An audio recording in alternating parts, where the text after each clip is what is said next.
Hi student, welcome in our channel. Myself is Manjeet Yadav और आज मैं आपको बताने वाला हूँ आरसीसी सब्जेक्ट में वर्किंग स्ट्रेस मेथड से सिंगली बीम के लिए मोमेंट ऑफ रेजिस्टेंस कैसे फाइंड आउट करते हैं। ठीक है, वर्किंग स्ट्रेस मेथड से सिंगली बीम के लिए अभी हमारा यहाँ पे जो टॉपिक चल रहा है वो सिंगली बीम का चल रहा है। तो सिंगली बीम के लिए वर्किंग स्ट्रेस मेथड में हम मोमेंट ऑफ रेजिस्टेंस कैसे सॉल्व करते हैं उसके मैं कुछ स्टेप्स बताऊंगा और आप उसी स्टेप के अकॉर्डिंग न्यूमेरिकल को सॉल्व करेंगे तो इजीली आपका सॉल्व हो जाएगा। तो मोमेंट ऑफ रेजिस्टेंस निकालने के लिए यदि आपसे क्वेश्चन में पूछा जाए मोमेंट ऑफ रेजिस्टेंस,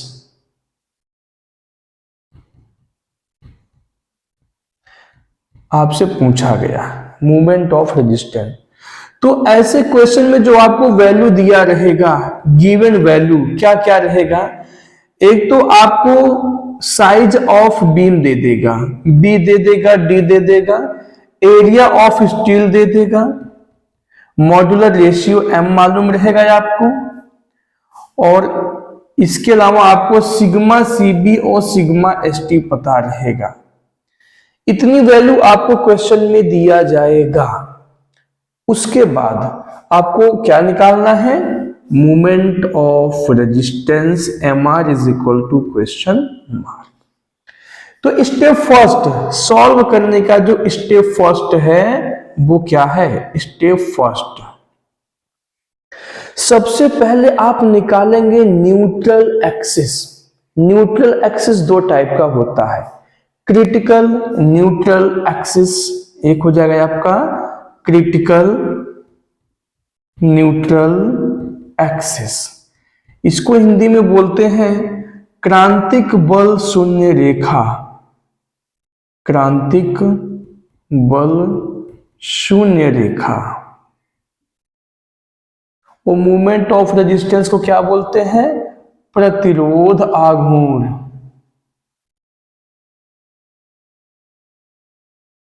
ठीक है, क्रांतिक बल शून्य रेखा। इसके लिए फॉर्मूला मैंने आपको बताया है, x is equal to M sigma CB D upon में M sigma CB plus sigma S T.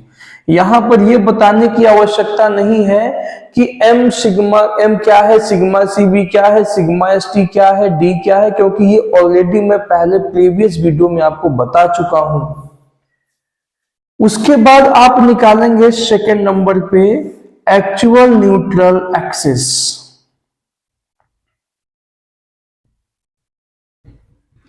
Actual neutral axis, इसको हिंदी में बोलते हैं वास्तविक बल शून्य रेखा। वास्तविक बल शून्य रेखा।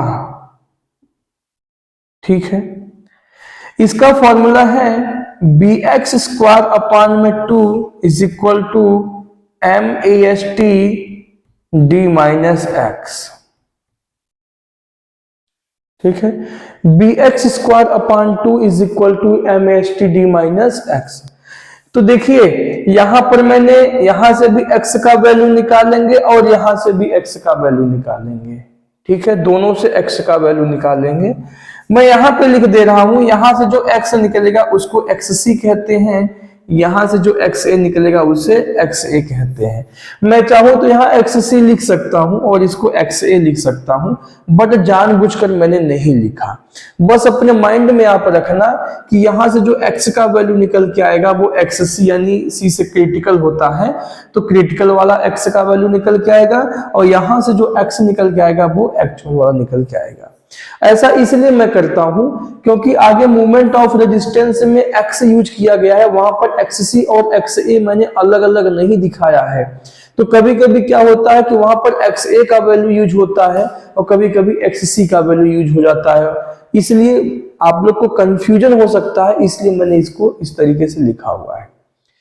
वैसे हमेशा आपको यदि एक्चुअल न्यूट्रल एक्सिस का वैल्यू पता है तो हमेशा और हमेशा XA का वैल्यू ही वहां पे रखी जाती है। बट कुछ ऐसे कंडीशन है कभी कभी जहां पर एक्स सी वाला वैल्यू भी आ जाता है, वो आगे न्यूमेरिकल में हम देख लेंगे उसे। तो फाइनली हमें क्या पता चल गया, यहां से क्रिटिकल न्यूट्रल एक्सिस यानी एक्स का वैल्यू पता चल गया, और यहां से एक्चुअल न्यूट्रल एक्सिस का वैल्यू पता चल गया। ये आपके एक स्टेप कंप्लीट हो गया। ठीक है, पहले स्टेप में क्या था, न्यूट्रल एक्सिस आपको फाइंड करना है, अब वो हमने कर लिया। इसके बाद क्या है, इसके बाद हम दोनों का कंपेयर करेंगे, दोनों का कंपेयर करेंगे। स्टेप सेकंड, स्टेप फर्स्ट हो गया, स्टेप सेकंड हो गया, चलिए इसी को सेकंड मान लेते हैं। अब स्टेप थर्ड में चलेंगे, हम कंपेयरिंग करेंगे, हम comparing of X C and X A, X C and X A या X A and X C, दोनों ही न्यूट्रल एक्सिस में हमें करना है कंपेयर।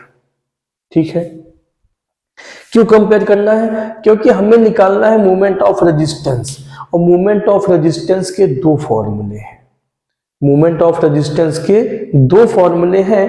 अब हमें कौन सा फॉर्मूला यूज करना है, उसके लिए हमें दोनों का कंपेयरिंग करना बहुत आवश्यक है।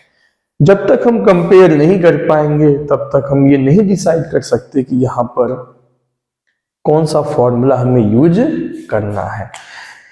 यदि first condition X A is greater than X C हो गया, यदि एक्स ए का वैल्यू एक्स सी से ज्यादा आता है, तो ज्यादा आने का मतलब क्या है, ज्यादा आने का मतलब यह है कि इस टाइप के बीम को बोलते हैं ओवर रेनफोर्स्ड सेक्शन। कभी कभी आपसे क्वेश्चन में पूछ लेगा कि किस टाइप का सेक्शन है, ये भी बताइए। यदि X A is greater than X C, then beam section is over reinforced section. इसको हिंदी में बोलते हैं अति प्रबलित धरण।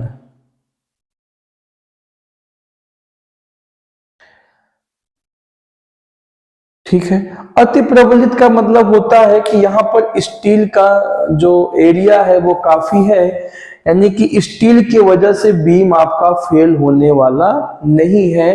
बीम फेल होगा कंक्रीट की वजह से, यानी कंप्रेसिव एरिया में फेल होगा। तो देखिए, बीम या तो पहले कंप्रेसिव एरिया में फेल होगा या पहले टेंसाइल एरिया में फेल होगा, या दोनों बराबर एक साथ फेल होगा। तो यदि जिसमें पहले फेल होता है उसी का मोमेंट ऑफ रेजिस्टेंस हम निकालते हैं। अब जब यहां पर ओवर रेनफोर्स्ड सेक्शन है, यानी स्टील की मात्रा खूब डाली गई है इसमें, तो स्टील की वजह से तो फेल होगा नहीं, टेंसाइल एरिया में तो फेल होगा नहीं, ये कंप्रेसिव एरिया में फेल होगा, यानी कंक्रीट की वजह से फेल होगा। तो कंप्रेसिव एरिया का मोमेंट ऑफ रेजिस्टेंस का फॉर्मूला हम यहां पर यूज करेंगे। तो इस कंडीशन में हम जो मोमेंट ऑफ रेजिस्टेंस निकालेंगे वो हम कंप्रेसिव एरिया का निकालेंगे, यानी कि B X sigma C B by 2 into D minus X by 3। ये फॉर्मूला हम यूज करेंगे। यदि X A is greater than X C, तब आप मोमेंट ऑफ रेजिस्टेंस का फॉर्मूला यूज करेंगे B X sigma C B by 2 into D minus X by 3। ठीक है, देखिए मैं आपको पहले एक बार फिर से बता दे रहा हूं कि जिस एरिया में कंक्रीट बीम आपका फेल होता है उसी एरिया का मोमेंट ऑफ रेजिस्टेंस हम निकालते हैं। जब ओवर रेनफोर्स्ड सेक्शन है, यानी कि स्टील की वजह से फेल नहीं हो रहा है बल्कि कंक्रीट की वजह से फेल हो रहा है, यानी कंप्रेसिव एरिया में बीम पहले फेल हो रहा है, तो कंप्रेसिव एरिया का मोमेंट ऑफ रेजिस्टेंस हम निकालेंगे। ठीक है, तो कंप्रेसिव एरिया का मोमेंट ऑफ रेजिस्टेंस का फॉर्मूला होता है B X sigma C B by 2 into D minus X by 3। यदि आपका X A is greater than X C नहीं हुआ, यानी कि X A is less than X C हो गया, if X A is less than X C, तो इस प्रकार के बीम सेक्शन को बोलते हैं under reinforced beam section. Under reinforced section, ठीक है। हिंदी में बोलते हैं अल्प प्रबलित धरण, अल्प प्रबलित खंड, ठीक है। अल्प प्रबलित, अंडर रेनफोर्स्ड, यानी यहां पर स्टील की मात्रा कम डाली गई है तो स्टील में ही फेल होगा ये, यानी टेंसाइल एरिया में ही फेल होगा। जब टेंसाइल एरिया में फेल होगा तो मूवमेंट ऑफ रेजिस्टेंस भी हम टेंसाइल एरिया का लगाएंगे। तो यहां पे मूवमेंट ऑफ रेजिस्टेंस का फॉर्मूला हो जाएगा AST into sigma ST into D minus X by 3।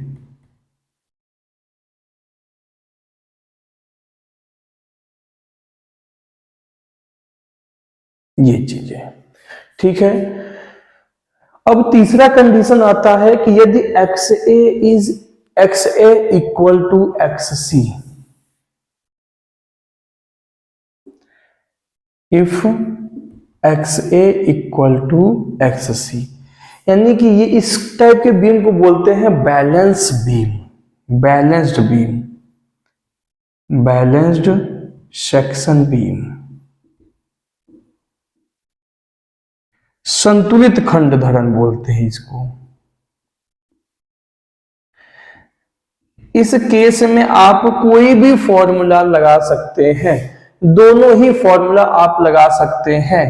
यहां पर चाहे आप लगाइए bx sigma cb by 2 into D minus X by 3, और या आप फॉर्मूला यूज कीजिए AST into sigma ST into D minus X by 3, ठीक है। तीन में कोई भी एक कंडीशन आप लगा सकते हैं, ठीक है। सॉरी, दोनों में कोई भी एक आप फॉर्मूला यूज कर सकते हैं। एक छोटा सा ट्रिक मैं और बताऊंगा, जैसे कभी कभी आप भूल जाते हैं कि XA is greater then XC वाला ओवर रेनफोर्स्ड है कि अंडर रेनफोर्स्ड है, इतना अगर आप भूल जाते हैं तो। वैसे आपको यदि याद है कि XA is greater then XC over reinforce है, ओवर रेनफोर्स से आप समझ जाएंगे कि स्टील ज्यादा डाली गई है तो कंप्रेसिव एरिया में फेल होगा, तो कंप्रेसिव एरिया का मोमेंट ऑफ रेजिस्टेंस लगा दीजिए। और यदि अंडर रेनफोर्स है तो यानी स्टील कम है तो स्टील के एरिया में ही जल्दी फेल होगा, तो उसका जो मोमेंट ऑफ रेजिस्टेंस आप लगा दीजिए। बट एक छोटा सा ट्रिक मैं आपको और बताना चाहूंगा। छोटा सा ट्रिक क्या है वो,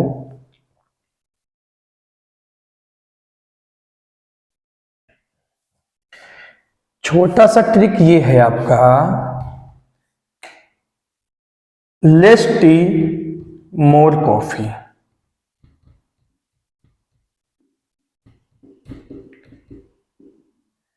चाय कम कॉफी ज्यादा, लेस टी मोर कॉफी, चाय कम कॉफी ज्यादा, ठीक है।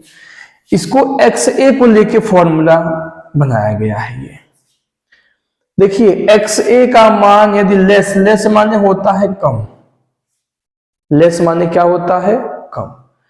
यदि XA का मान कम है तो T वाला फॉर्मूला यूज करना है। T से क्या होता है, टेंसाइल एरिया, टेंसाइल एरिया का मोमेंट ऑफ रेजिस्टेंस आप लगाएंगे। जब XA कम है तो T से टेंसाइल वाला लगाएंगे, और जब XA ज्यादा है तो C से कंप्रेसिव एरिया होता है, तो कंप्रेसिव एरिया वाला फॉर्मूला आप लगाएंगे। XA कम हुआ, लेस माने कम हुआ, तो T वाला फॉर्मूला यूज हुआ। देखो T यानी टेंसाइल एरिया वाला यूज हुआ। मोर माने ज्यादा हुआ तो कॉफी, C वाला यूज हुआ यानी कि कंप्रेसिव एरिया वाला। आप ऐसे समझ सकते हैं। एक तरीका और है इसी को समझने का, दोनों में स्ट्रेस देखिए, एक में सिग्मा ST यूज हुआ, एक में सिग्मा CB यूज हुआ है, ठीक है। तो देखिए सिग्मा ST, T आ गया यहां पर, और सिग्मा CB C आ गया। तो जब लेस T, जब कम हो तो T वाला स्ट्रेस यूज करना है, यानी सिग्मा ST वाला यूज करना है आपको, AST into sigma ST into D minus X by 3। जब XA ज्यादा हो जाए तो C यानी सिग्मा CB वाला फॉर्मूला आपको यूज करना है। ऐसे भी आप समझ सकते हैं। तो मैं समझता हूं कि ये स्टेप आपको बहुत अच्छे से समझ में आ गया होगा कि मोमेंट ऑफ रेजिस्टेंस कैसे फाइंड आउट करते हैं। ठीक है, फिर मैं आगे इसी पे न्यूमेरिकल भी लगाऊंगा कि मोमेंट ऑफ रेजिस्टेंस कैसे निकालते हैं। न्यूमेरिकल आगे सॉल्व करेंगे तो वहां पर ये आपका पूरा यूज होगा और इसको आप अच्छे तरीके से समझ लेंगे और इसको लिख लेंगे, अच्छे से नोट कर लेंगे। और ये कॉन्सेप्ट आप हमेशा माइंड में सेट करके रखेंगे, क्योंकि बिना इसके आप न्यूमेरिकल सॉल्व नहीं कर पाएंगे। फिर मैं मिलता हूं नेक्स्ट वीडियो।